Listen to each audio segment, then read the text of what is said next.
Hello friends, कैसे हैं आप? बढ़िया, मस्त रहिए और एंटरटेनमेंट का मज़ा लेते रहिए। भाई, कई बार होता है कि मन में 10 सवाल आते हैं और उन सवालों का जवाब आजकल आपको इजीली मिल जाता है। इसलिए आपका माइंड इतना शार्प अब नहीं रहा जो पहले ज़माने के लोगों का हुआ करता था। अब छोटे से बच्चे कुछ स्पेलिंग को मैच करने के लिए या कुछ मीनिंग ढूंढने के लिए तुरंत जो है गूगल पर ढूंढते हैं और जो है तुरंत उन्हें जवाब मिल जाता है। वरना पहले एक डिक्शनरी की बुक आती थी, छोटी सी होती थी, बहुत मोटी होती थी। उसमें हम ढूंढते थे कि उसका मीनिंग क्या है। एक मेहनत लगती थी, आँखों पर जोर भी डलता था, आँखों की एक्सरसाइज भी होती थी। तो वैसे ही बिल्कुल बस मोबाइल पर आपने डाला, इजीली मिल गया और आँखों पर आप पे लाइट का असर भी पड़ गया। तो उससे आपके कितना असर हुआ कितना नहीं, ये कहना मुश्किल है। अब आप बात आती है यहाँ पे एंटरटेनमेंट की, तो ऐसे सवाल बहुत से आते हैं जब कोई शो आपको पसंद आता है या दिमाग ख़राब करता है तो आप उसके बारे में पूछते हैं। उसमें क्या होगा, उसमें क्या न्यू एंट्री होगी, क्या उसकी मौत हो जाएगी, तो आपको कई वीडियो मिल जाती हैं क्योंकि वो आपके लिए ही बनी हुई है। कई बार आपको कंफ्यूजन कर देती है, यार उस वीडियो में तो ऐसा बोला था, ऐसा तो कुछ हुआ नहीं है। तो जो है फ़िलहाल आपको जवाब बहुत सारे मिल जाएंगे, कंफ्यूजन बहुत हो जाएगा क्योंकि आज की जनरेशन कंफ्यूजन बहुत है कि ये कोर्स कर ले इससे ये हो जाएगा, ये कर ले तो ये हो जाएगा। ये इसी वजह से है। ऐसे में बात आती है यहाँ पे राजन शाही के शो ही लगातार टॉप 5 में क्यों बने रहते हैं, क्यों रहते हैं। ये कल गूगल पर सर्च किया गया, काफ़ी ज़्यादा किया गया।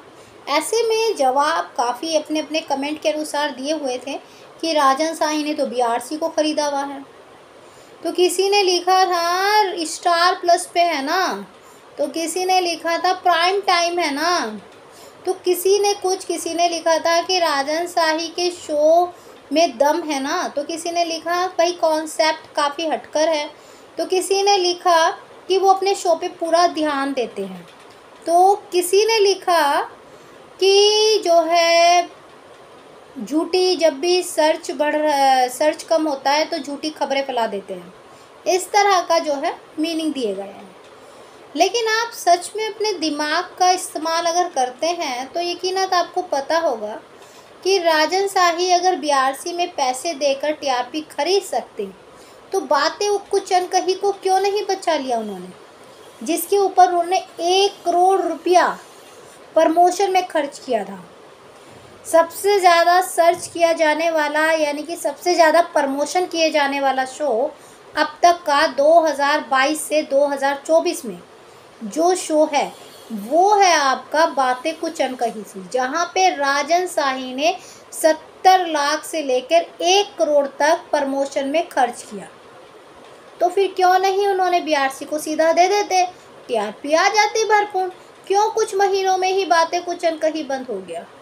आप यहाँ पे रीज़न देखिए, आज की डेट में उनके ये रिश्ता अनुपमा 2+ में दे रहा है, तो बीआरसी को दे के 3+, 4+ में क्यों नहीं करा लेते हैं, क्यों नहीं, क्यों 2400 घंटे वो अपने सेट पर पूरा ध्यान देते हैं। उनका कहना है कि जो है स्टार तो शूट कर कर चले जाते हैं, हम लोग तो 12-14 घंटे वो करते हैं, तो हम तो पूरे 18-18 घंटे काम में लगे रहते हैं कि किसकी एडिटिंग क्या है, क्या हुआ है, ये हुआ है। तो फिर वो क्यों देते, भैया हमारा शो है, हमने पैकेज भिजवाया हुआ है, हो जाएगा। आप सोचिए ना।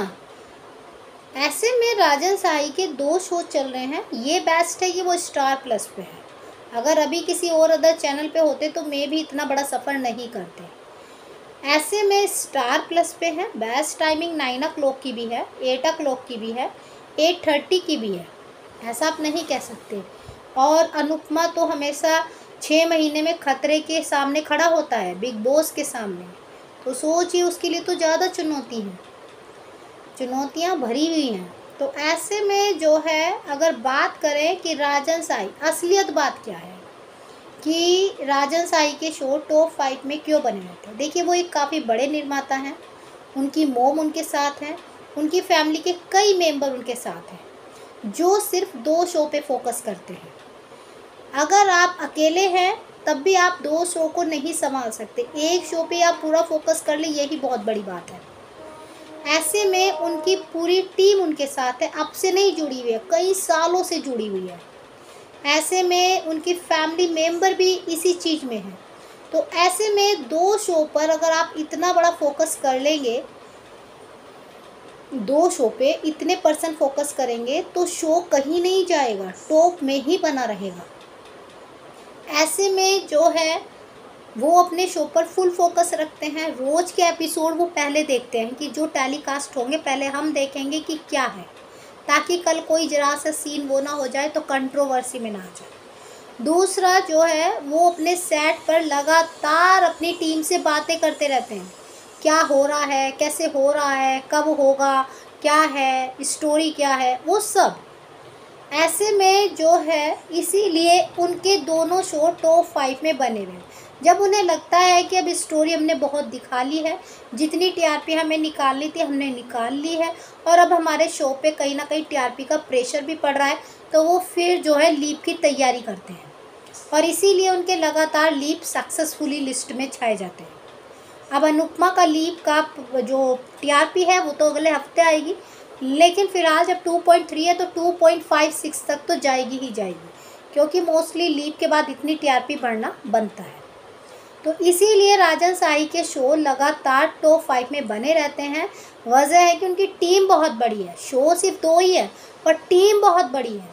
जैसे ही वो तीसरा शो लाते हैं तो वो 3 शो को संभालने में थोड़ा सा उन्हें मुश्किल होती है, क्योंकि अब तो शायद उनकी बेटी भी आ गई है फ़ॉरेन से पढ़ाई करके, शायद हो सकता है तीसरे शो को जो है कहीं ना कहीं फोकस मिल जाए, इसीलिए उनका तीसरा शो कवर नहीं कर पाता है। तो ऐसे में आपकी क्या राय है, कमेंट करके ज़रूर बताइए। बाकी जानकारी के लिए डियर लाइक सब्सक्राइब दोनों बनता है।